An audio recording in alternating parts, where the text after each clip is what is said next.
Welcome back to another episode of Psycosmos. Today we have a famous model and artist, Kyle Alston. Yeah, look at this guy.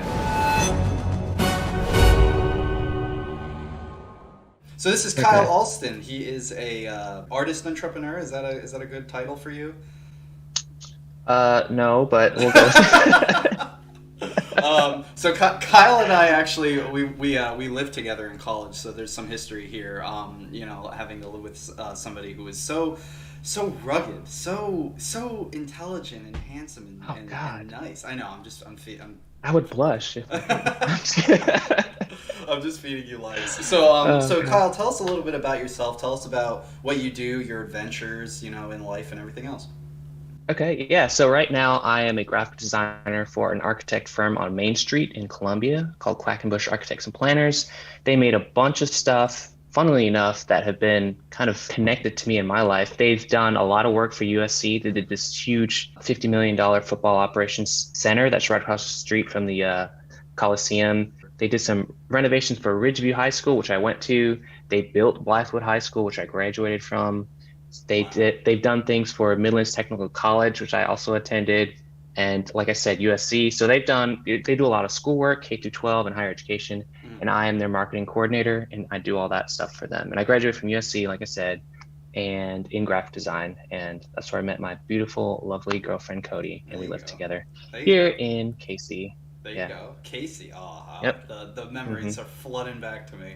Memories are flooded. Literally. Yeah. Didn't it flood at our apartment once? Yeah, it did. Or yeah. at least in the outside. Yeah, we were on the third floor, so luckily nothing happened. But I remember people were bringing kayaks and canoes down to to the waterway because the water was so high. People are nuts. Yeah, college is crazy. Yeah, for real. But okay, so you have a lot of artwork that you have been working on since you were really young, right? I mean, how far back does this go? Well, my dad loves to take credit by saying he taught me how to draw on the toilet because, funnily enough, that's how he potty trained me. Actually, he would put like a little sketch pad like on the toilet and like make me like sit there, and then like as I was doing that, I actually did my business as a little baby kid, and so he loves to take credit for that. Yeah, a little bit of positive motivation there, Yeah. So I've learned from, I could probably count on one hand some great teachers and influencers and professors in my life. Some of them weren't even real professors. They were just really good people who really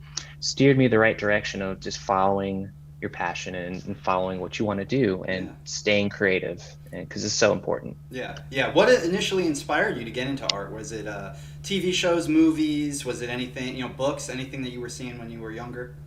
Oh yeah, for sure. Like movies and television and TV, because I would watch reruns of anything, of cartoons especially. I probably watched way more cartoons than I did of like live action, like kids shows like on Disney, just because just fascinated by like animation and just how things moved and how characters were walking around and stuff. And the first Toy Story just blew my mind because yes, it was the first 3D animated movie, but I just knew something clicked, that I was like, something's happening in my brain right now. It's like, why can I watch this on repeat and still be entertained? It's not just like the story and the characters, it was just the way people moved and everything like that. So like the vivid animations and the emotions and everything, and that's a lot of work. Oh yeah. Behind the scenes, and I'm sure that's you might not be in full like Pixar animation, but I'm sure you've done a lot of work having to revolve around graphic design and stuff like that. I'm sure that can be pretty challenging, isn't it?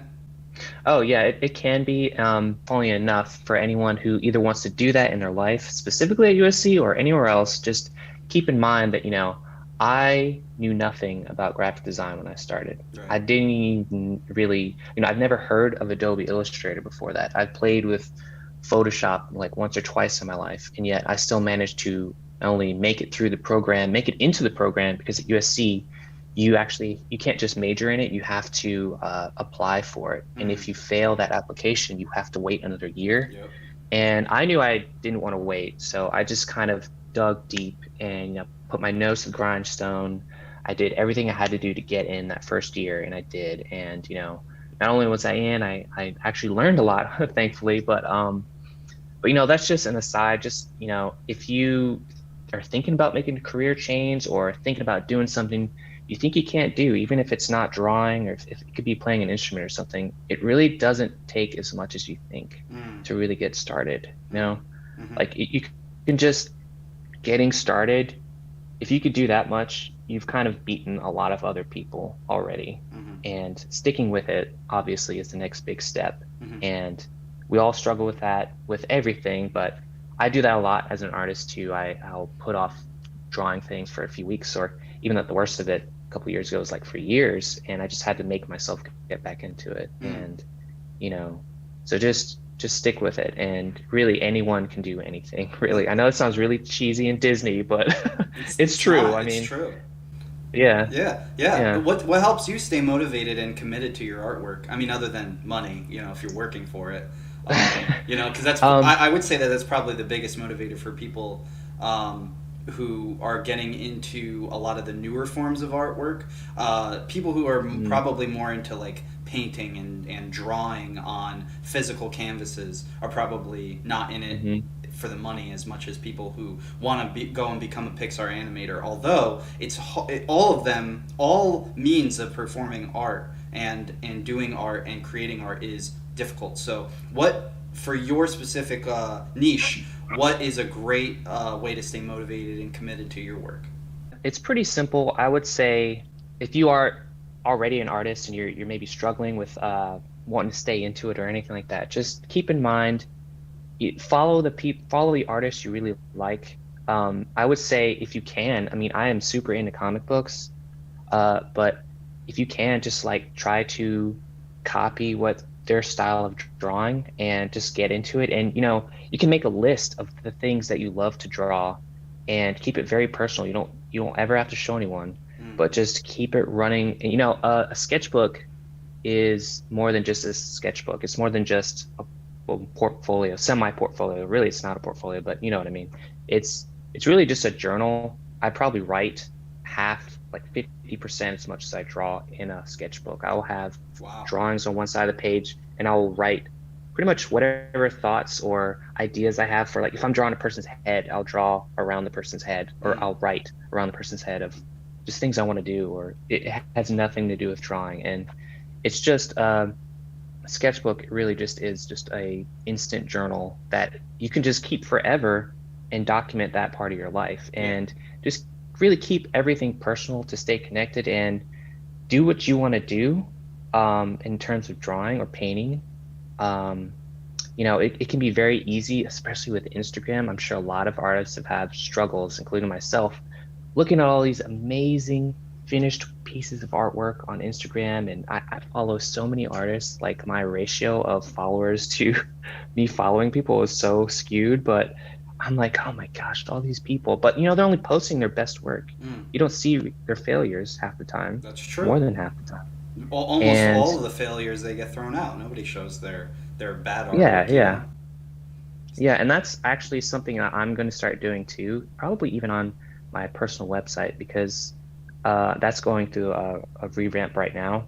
But I'd like to show more progress stuff, because people love to see finished work. You know, you're not going to see a half-finished movie, but I'm interested in how the movie's made. You know what I mean? Like, I love to see behind the scenes, and that's what motivates me a lot of the time. You know, seeing an unfinished painting, like if you see a painting of a zebra or something and like the legs aren't even finished, it kind of makes me want to like go in there and do it myself. You know, like I love that spark, because everyone, regardless if you're an artist or not, everyone has a creative bone in their body. That's true. And you know, if I can like maybe summon the urge for someone to pull that out of themselves too, that's just a wonderful feeling. Because you know, making something out of nothing is just like, it's kind of crazy when you think about it. And that goes for everything, you know, music or videos, anything. Manifesting creation. It always starts with an idea, and it starts in here, and then somehow it becomes real. It becomes physical. I love. I mean, it's actually a really important, not only psychological, but also in a really odd way. It's almost humanitarian in a weird sense, where you know, animals other than maybe a few like beavers, which can build dams, a lot of animals don't create things. You know what I mean? They have little houses that they might dig up, but human beings actually have the ability to visualize something in their head, unlike most things, and then create it into the real world. So art has always been, for me, something that I've always appreciated from afar, because I always kind of believed I didn't have an artistic bone in my body. But then it turned out that I was good at video editing, and I was really good at being able to put a lot of videos together, not only in like a storytelling format, but also in multiple different types of ways. So we've started building YouTube channels and everything over the years, because that was my own personal creative bone that I was trying to flex a little bit. But like you said, I like what you said, everybody has something that they can get creative and involved with, and that also stimulates really important parts of the brain. So I would say it's important to have something that you enjoy creating and bringing into this world, because I feel like it gives people a lot of happiness when they're finally able to create something that they're proud of and they feel really accomplished. I think that could really help a lot of people who might be suffering from anxiety or depression. Just being able to pick up a pen and paper, or even just like a crayon or a colored pencil, and just start drawing. That might help relieve a lot of stress for some people. So artwork is, I think, one of those very important things that is pertinent to humanity's evolution. I know that to some degree, a lot of the artwork that you have and a lot of the art styles that you enjoy drawing has been influenced by some of the fiction or the comic books or the TV shows that you like. So why don't you share with us a little bit more about your personal hobbies or your personal likes? That way people at home can get a better sense for, more about you. And also tell us more about your website too. Well, I'm trying to structure this in a way so I'm not rambling, but I've always just loved film and really storytelling in general. Comic books and movies are probably the biggest influences, but storytelling is just so, I don't know, key to me, because I distinctly remember it might have been like the fourth grade, our teacher she handed out these drawings of sort of random looking things. They were kind of like crazy illustrations. Like, for example, it was a picture of a house taking off as if it was a rocket. And your assignment to write a page about like this thing, like a story about a picture that she just handed you. And that was all you need to do, is just one page. I think I ended up turning in like 4 or 5 pages. Like I had a whole like backstory. I thought about everything, all like even before the picture happened, of what I needed to write about.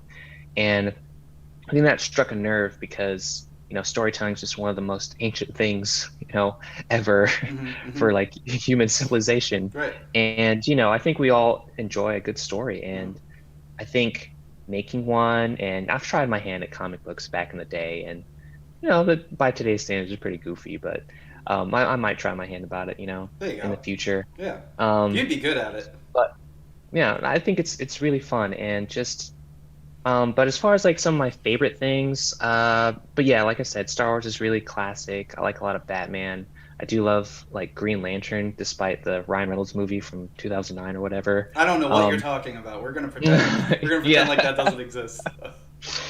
But the lore is just fantastic. Yeah. And that's another cool thing, is that like lore could just make you want to learn more about something. And again, what I said earlier of having, taking something in, some form of entertainment, and then having it trigger something to make you want to do something about it is just really cool to me. And so much fan art spawns from all these like big names and big companies. And this poster right here, is actually a Mad Max poster. I think I might have sent you that as an example, but I won like, not to brag, but I won like a ton of awards for it. I mean, I feel very lucky to be a part of that, because when I was making it, I was working at the Half and Half at the time, and really I knew that I had to represent the movie, I had to represent our company, and I had to represent, basically I knew all my sensibilities as a graphic designer is that, yes, I'm making an advertisement, I'm making a poster, it's not just a pretty picture. It's, every movie poster is to get some asses into theaters and into seats. And I wanted this poster to feel like that. And so when I made it, I think I only had 2 weeks, probably less than 2 weeks to make it. And it wasn't work. that was a really nice feeling. I had to do it quick, but it wasn't work and it was really fun. And that's just a main takeaway I would say to anyone trying to be an artist or remain an artist, is to just make it fun. Just make it what you want it to be.